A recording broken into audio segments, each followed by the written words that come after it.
Hi guys, అందరు ఎలా ఉన్నారు? నేను శిల్ప అండి.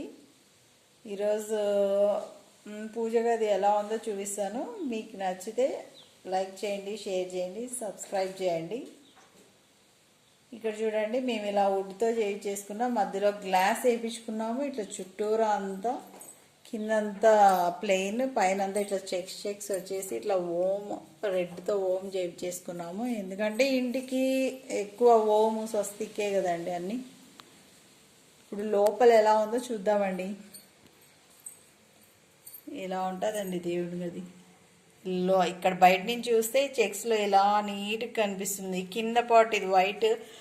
సో దేవుళ్ళు ఎవ్వరు ఏం కనిపించకూడదు బయట వాళ్ళకి అని చెప్పేసి ఇలా వైట్ అంతా వేయించేసామండి. అందుకే ఏం కనిపించదు. ఓపెన్ చేస్తున్నానండి. ఇదో అండి, ఇదేనండి మా పూజ గది. ఇలా ఉంటుందండి. హాఫ్ టైల్స్ వేయించాము, అంతా వైట్.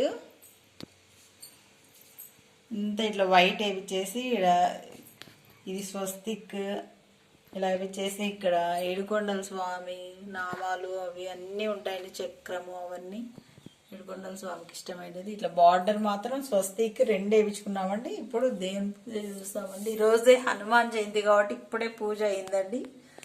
అందరికీ పెడుతున్నాను ఇప్పుడే. అందరికీ హనుమాన్ జయంతి శుభాకాంక్షలు అండి.